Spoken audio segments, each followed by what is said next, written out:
कोई IAS officer नहीं थे मनमोहन सिंह जी, और श्रीमती इंदिरा गांधी और जवाहरलाल नेहरू के पीरियड में कई लोग ऐसे आए। फैसला वापस लेना पड़ा।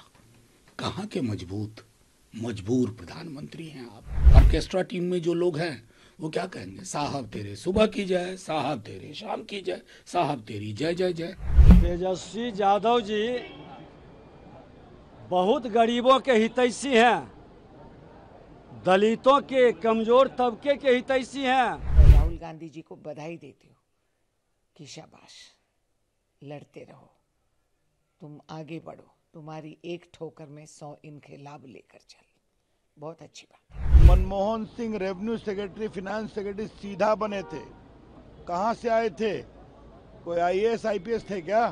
फैसला आज का नहीं है, ये कांग्रेस पार्टी का पाप था।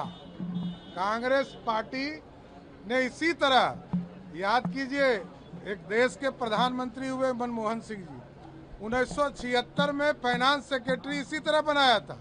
कोई आईएएस ऑफिसर नहीं थे मनमोहन सिंह जी, और श्रीमती इंदिरा गांधी और जवाहरलाल नेहरू के पीरियड में कई लोग ऐसे आए थे। लेकिन मैं तो धन्यवाद देता हूं प्रधानमंत्री नरेंद्र मोदी जी को, जिन्होंने इस पर तुरंत कार्रवाई किया। विपक्ष कह रहा है कि हमारे दबाव की वजह से। अरे विपक्ष तो बाहर में बैठा है ना, जब वो सरकार में थे तो नहीं किए, ये हमारा कहना है।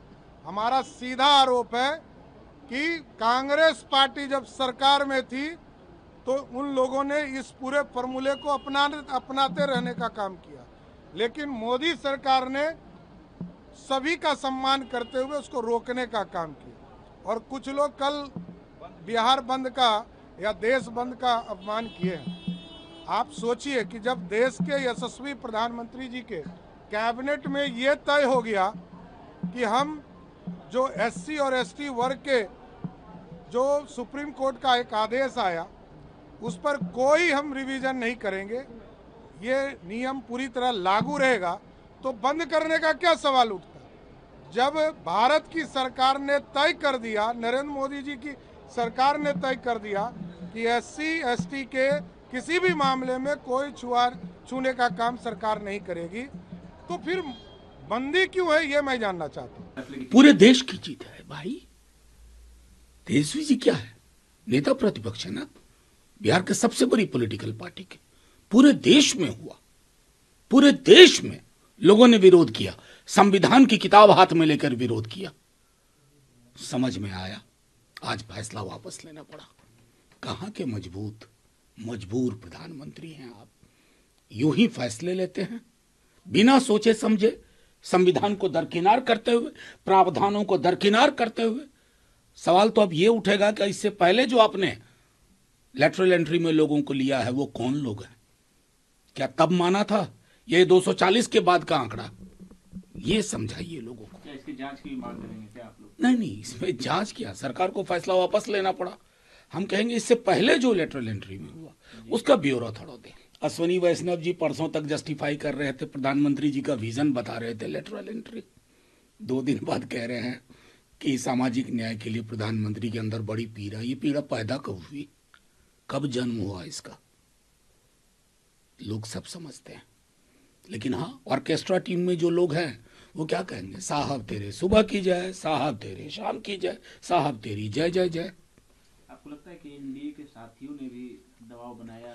देखिए, जिस किसी को भी जनता के साथ लगातार संवाद है, जिसने कान नहीं बंद किया, आंखें नहीं बंद की हैं, तो वो इस तरह के तानाशाही मनोवृत्ति के फैसलों के पक्ष में खड़ा नहीं हो सकता। और जो खड़े हैं वो खड़ा होने लायक नहीं रहेंगे आगे। तेजस्वी यादव जी बहुत गरीबों के हितैषी हैं, दलितों के कमजोर तबके के हितैषी हैं। वो घोषणा करें कि जो हम उसके हक को मार रहे हैं, ऐसे मानसिकता के लोग उसके लिए अपने अधिकार को उसके हवाले करेंगे? है हिम्मत? अरे वो भी देश के प्रधानमंत्री नरेंद्र मोदी जी और बिहार के मुख्यमंत्री नीतीश कुमार जी कमजोर तबका के, दलितों, शोषितों, गरीबों के हित में काम करते हैं। जो अपने पार्टी के अंदर दलितों को, गरीबों को बंधुआ मजदूर के तरह रखते हैं, वो आरक्षण की बात करने वाले बेईमानी कर रहे हैं। प्रधानमंत्री आदेश करते जाएंगे, विपक्ष में हमारा नेता राहुल गांधी बताते जाएंगे कि तुम्हारा गलतियां क्या है। इसके ऊपर तो बहुत लाद देते हैं। राहुल गांधी को जिस तरह सताना है, जिस तरह उनको बेइज्जती करना है, कहीं और बिठा दे, उनका घर निकाल दे, उनका पद निकाल दे, ये बहुत करे हैं। मगर क्यों? राहुल गांधी अपने आप के लिए नहीं लड़ रहा है, देश के लिए, संविधान की सुरक्षा के लिए। तो राहुल गांधी ने ठीक कहा, तो अब क्यों नहीं कहते वो जो शब्द इनको इस्तेमाल कर रहे थे? तब इनको हम क्या कहें? इनको कोई जानकारी है, समझ है? फर्जी डॉक्यूमेंट लेकर हम पढ़े लिखे बन गए तो बहुत मुश्किल होता है, क्योंकि ज्ञान रहना चाहिए, संविधान को समझना चाहिए, आपके रूह में वो रहना चाहिए जब आप इस पद पे आके बैठते हैं। तो मैं राहुल गांधी जी को बधाई देती हूँ कि शाबाश, लड़ते रहो, तुम आगे बढ़ो, तुम्हारी एक ठोकर में 100 इनकलाब लेकर चल।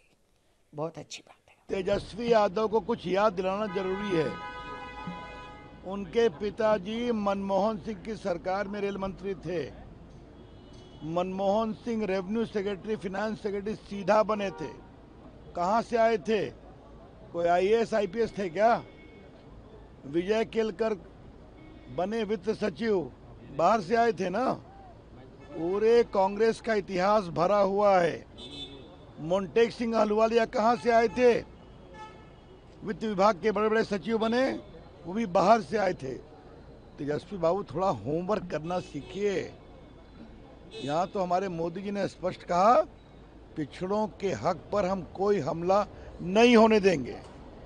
उसको कैंसिल किया जो यूपीएससी ने कोशिश की थी।